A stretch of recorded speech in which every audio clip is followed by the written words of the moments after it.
Practice set 1.1. Question number 1. Write the following set in a roster form. Roster form म्हणजेच listing form किंवा आपण त्याला म्हणू शकतो की आपण जे ब्रॅकेटमध्ये व्हॅल्यूज लिहितो त्याला म्हणतात रोस्टर फॉर्म. फर्स्ट क्वेश्चन दिलाय set of even natural numbers. Even natural number म्हणजे असे नॅचरल नंबर ज्याला 2 ने डिवाइड होतं. सो नॅचरल नंबर काय असतात? 1, 2, 3, 4, 5, 6 अँड सो ऑन. याच्यापैकी जर आपण चेक केलं की कुठल्या नंबरला 2 ने डिवाइड होतं, तर 2 ला 2 ने डिवाइड होतं, 4 ला 2 ने डिवाइड होतं अँड 6 ला होतं आणि सो ऑन. याच्या पुढे आपण जसं जसं नंबर लिहिणार तसं चेक करू शकतो. तर सेट ऑफ इवन नॅचरल नंबरमध्ये काय येणार मग? A equal to 2, 4, 6, 8 and so on. Second question आहे set of even prime number from 1 to 50. First step करणार आपण 1 to 50 सगळे नंबर्स लिहून घेऊ. ही स्टेप इथं कंप्लीट झाली. पुढे आपल्याला विचारलं आहे की प्राईम नंबर फाइंड आउट करायचे. तर प्राईम नंबर म्हणजे असे नंबर असतात ज्याला 1 ने आणि त्या स्वतः नंबरनेच डिवाइड होतं.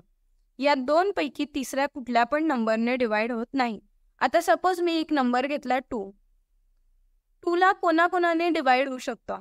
सगळ्या नंबर्सला 1 ने तर डिवाइड होतच, म्हणून तो तर कॉन्स्टंट आहे.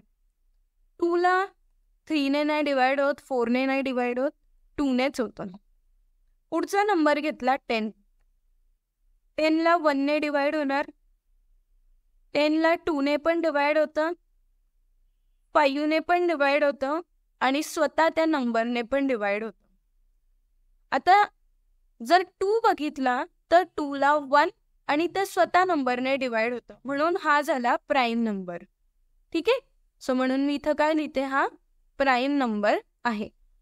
आता 10 ला 1 ने आणि त्या नंबरने तर डिवाइड होतच आहे, पण एक्स्ट्रा अजून 2 नंबर्सने पण डिवाइड होतं, म्हणून हा प्राईम नंबर नाहीये. क्वेश्चनमध्ये विचारलं आहे की इवन प्राईम नंबर पाहिजे, म्हणजे असा प्राईम नंबर पाहिजे ज्याला फक्त 2 ने डिवाइड जायला पाहिजे. तर ह्या पूर्ण 1 to 50 मध्ये किंवा पूर्ण नंबर्समध्ये फक्त एक नंबर असेल ज्याला प्राईम नंबर पण म्हणता येईल आणि तो इवन पण आहे. कारण जर पुढचे इवन नंबर्स बघितले आपण, म्हणजे सपोज आपण 4 घेतला किंवा 8 घेतला, तर याला 1 ने डिवाइड होईल, 2 ने पण डिवाइड होईल आणि त्या नंबरने पण डिवाइड होईल, म्हणून कुठलाच इवन नंबर हा प्राईम नाहीये, फक्त 2 आहे. सो सेट लिहून घेऊ A equal to 2. Question number 3. Set of negative integers. Positive integer काय असतात? 1, 2, 3, 4 अँड सो ऑन. हे झाले पॉझिटिव्ह इंटिजर्स. निगेटिव्ह इंटिजर्स म्हणजे काय असतात? -1, -2, -3, -4 अँड सो ऑन. म्हणून सेट ऑफ निगेटिव्ह इंटिजर काय येणार? -1, -2, -3, -4, -5 and so on. Question number 2 of practice set 1.1. Write the following symbolic statement in words. आता काही क्वेश्चन दिले असतील आणि त्याला आपल्याला वर्ड्समध्ये लिहायचं आहे. पहिला क्वेश्चन आहे 4/3 बिलॉंग्स टू क्यू. या सिम्बॉलला म्हणतात बिलॉंग्स टू. याचा अर्थ काय असतो की 4/3 हा क्यूचा एलिमेंट आहे. क्यू म्हणजे एखादा सेट असेल, त्याचा तो एक छोटा एलिमेंट आहे, हे या स्टेटमेंटचा मिनिंग आहे.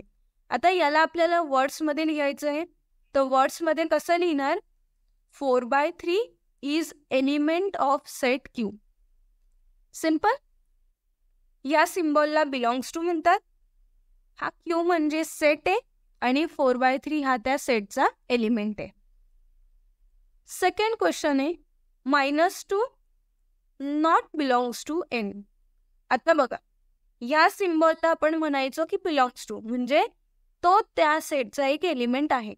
जेव्हा याला क्रॉस असं आपण मारतो तेव्हा आपण म्हणतो की -2 सेट एनचा एलिमेंट नाही आहे. तर सेम तसंच लिहून घेऊ. -2 is not an element of set n. Third question आहे, capital P equal to P हा एक व्हेरिएबल दिला आहे, ही एक स्ट्रेट लाईन आहे and P is an odd number. तो याला कसं लिहिणार स्टेटमेंटमध्ये, सेट ऑफ P आहे where P is an odd number. Simple. ही जी प्रॉपर्टी होती ही आपण तशीच लिहिली आणि हा P होता याला आपण कन्सिडर केलं की हा सेट ऑफ P असेल where P is an odd number. Question number 3. Write any two set by listing method and by rule method. कुठलेही दोन सेट आपण स्वतः आपल्या मनाने क्रिएट करायचे आहेत आणि ते लिस्टिंग फॉर्ममध्ये सुद्धा आणि रोल मेथडने लिहायचे आहे.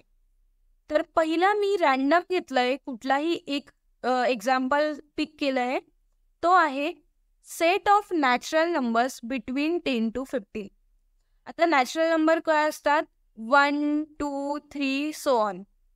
बरोबर. आपल्याला 10 ते 15 मधले नंबर्स घ्यायचे आहेत. बिटवीन म्हणजे काय, तर 10ला पण सोडून द्यायचं आणि 15ला पण सोडून द्यायचं. याच्यामध्ये कुठले नंबर येणार मग, 11, 12, 13 अँड 14. बिटवीन म्हटलं आहे तर 10 आणि 15 याच्यात येणार नाही. सो सगळ्यात आधी लिस्टिंग मेथडने लिहून घेऊ. A equal to 11, 12, 13 and 14. Same example rule मेथडने कसं लिहिणार, A इक्वल टू सगळ्यात आधी व्हेरिएबल लिहिणार x, त्यानंतर स्ट्रेट लाईन आणि x हा काय आहे, नॅचरल नंबर आहे म्हणून x बिलॉंग्स टू n. दुसरा रूल आहे की x हा 10 ते 15 मध्येच आहे म्हणून काय लिहिणार, 10 लेस दॅन n लेस दॅन 15. म्हणजे हा जो n आपण ज्या पण व्हॅल्यूज घेणार ते 10च्या वर पाहिजे आणि 15पेक्षा खाली पाहिजे. This is the rule method. Second example घेऊ, सेट ऑफ ऑड नंबर्स. आपल्याला 2 सेट लिहायचे होते म्हणून पहिला नॅचरल नंबर घेतलं 10 ते 15 मधलं आणि दुसरं आहे set of odd numbers. Listing method. Odd number म्हणजे काय असतं, असे नंबर्स ज्याला 2 ने डिवाइड होत नाही.